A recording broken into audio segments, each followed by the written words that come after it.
I just recorded an entire video for you and I forgot to press record, so we're a little frustrated right now. Okay, before we dive into this video, I really want to take a second to tell you this is not going to be some step-by-step process on how to get you over your YouTube anxiety. This is a real conversation from a real person who struggles with this sometimes, and I just want to tell you what works for me. Also, if somebody says, hey, I have step-by-step guide on how to get you over your anxiety, I don't know that that's true because humans are multifaceted. And that's all I'm going to say about that. I'm not a therapist. Okay, I'm going to say something right now that sounds kind of mean. I don't know why I went country there. And I don't mean it mean. So give me a second before I say it. And you're like, ugh, this girl. Give me a second to explain what I mean, okay? That's the least you can do for me. No one cares. I don't mean what you think I mean. I don't mean that nobody cares about your YouTube channel. I don't mean that nobody cares about your brilliant idea that you had. And yes, it is brilliant because you had it. You're watching this video. You want to do it. So stop shitting on it in your head right now. I mean that a lot of times when we get on camera, it's not something that we do. So you're actually talking to this camera and it's really freaking easy to become so hypercritical of yourself. And that's what I'm talking about when I say nobody cares. Humans are so focused on themselves. They're watching your video. They clicked on that video for a reason. They already saw your thumbnail or whatever. They didn't click on that video to shit on you. And if they did, let those people go because you do not want those people following you anyway, okay? They're not worried about the shirt you're wearing. They're not worried about the way your voice sounds. They're not worried about all the things that you're getting hyper focused on. They clicked on that video because they saw the title of the video and for whatever reason, they were like, oh, that's interesting. I'm going to click on that. They already saw most likely what you look like in that thumbnail. So don't worry so much about what you look like. Also, you are important to this process. The people who want to keep following you want to know you. It's really easy to try and put on and be someone else. Like literally, I'll try and put it right here. This is a little video that I was gonna post that I decided not to post because I'm literally wearing a SpongeBob baseball jersey button-down thing and I'm talking to you step-by-step guide like a professor. That's not me. I'm not a professor. I want to talk to you like a human without the bullshit and be completely upfront and honest with you. Also, I'm wearing a SpongeBob jersey. I'm a goofball, okay? Like, what? All that to say, we need you to be you, and that'll take time to get more comfortable on camera. Try to do stuff before your videos that helps you get grounded in yourself because you are unique. I'm not trying to be a goofball. Even if you're making a channel that's similar to someone else's, the reason yours is different is because it's you and your voice and there's nobody like you. Can we take a second to sit in that? I'm not trying to be cheesy here, but can we literally just sit in the fact that in all of history and all of the future and in the time right now, there is nobody like you. And if you have a YouTuber that you really like and you're trying to create content the way they do, instead of comparing yourself to them, look at them and see what they're doing and see how you can borrow from what they've been doing and what's been working and then putting it in your voice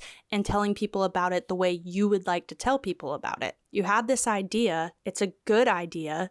So trust yourself. Don't downplay your idea. A lot of times we'll start something and be like, I have this kind of crazy idea, or I have this kind of stupid idea, but I'm going to try it anyway. It's a protection mechanism. I get it. You're already planting a seed in their brain to be like, yeah, that is kind of a bad idea. Why would you do that? Why would you want to post videos about that online? You're doing that literally before you've even started doing the thing. This is a process. This is a journey. It's okay to be messy and not good at it. Nobody's good at it at first. Nobody's good at anything at first.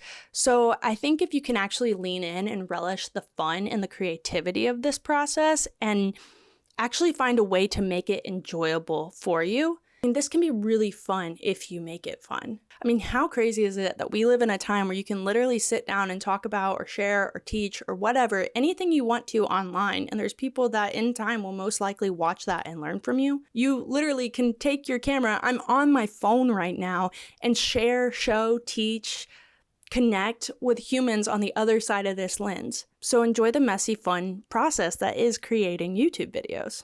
And if it's not fun for you, let's figure out why it's not fun for you. Let's sit on that. Let's think about that.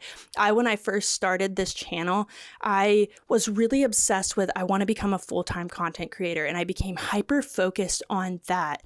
And I work with a coach who's like, let's stop that. Let's stop worrying about the money aspect of this because that will come. But what was the other reason for making this channel? I want to connect with you. I want to get to know my audience. I want to connect with other humans because I think we're starved for human connection.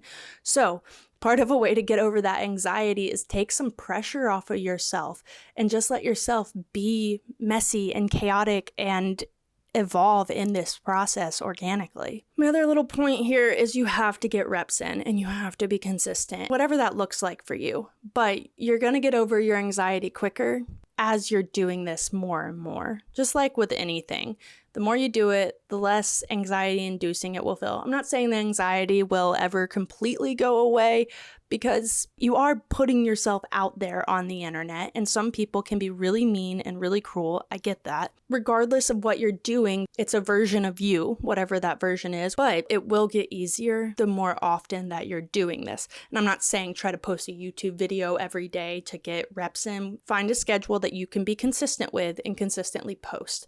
Because if you post one YouTube video and you're like, oh, that was so anxiety inducing, I never want to do that again, let's dig into that a little bit and figure out why it felt that way. Maybe you're putting too much pressure on yourself. Maybe you're not making the process fun for yourself. So let's backtrack a little bit so that we can be consistent posting these videos, so that in time you're like, oh yeah, this is normal. This is what I do when I'm going to post a video. Also do stuff beforehand to make this process easier for yourself. I find it really hard to have all these cameras set up, go and sit down and be like, okay, now let's film. I am sitting on the floor today and I shot one of the videos I shot was very like structured or whatever, and maybe that works for you. Maybe that helps. Some people need a very structured space. I like being outside. I shot a video outside recently, but set up your space and your environment in a way that makes you feel at ease. Another huge thing that is going to help you is do not look at your videos for at least 24 hours after you post them. Don't go on there seeing like what people are doing, if they're looking at them, all that. A lot of times after I post a video, especially these long form ones, I'll just leave my phone in my room. Sometimes I'll go for a walk. Do stuff to help yourself decompress after you film these videos. Also do stuff to help yourself decompress after you upload these videos, because right now it's uncomfortable. It's new. And I think in time you won't worry about it as much. I really think naturally that'll evolve. It's a waste of time anyway. A lot of times my long form videos, they don't get views until like a week later or something like that. I'm new. I'm a smaller channel. So just do whatever you need to do to just not worry about it, not be staring at your phone. Honestly, that's really all I have for you. I hope this was really helpful. Like I said, I'm not trying to give you some step-by-step guide on how to get over YouTube anxiety, because in all honesty, it is scary and anxiety is probably going to be there at first. But there are ways for you to keep going. Trust yourself. All you have to do is just keep moving forward with that idea. And if you're anxious, that's completely normal. I still get anxious sometimes, but we got to get you to upload anyway. I hope everybody has a beautiful day. Thank you so much for listening to this. I appreciate it. Yeah, I love you guys. I'll see you in the next one. Peace.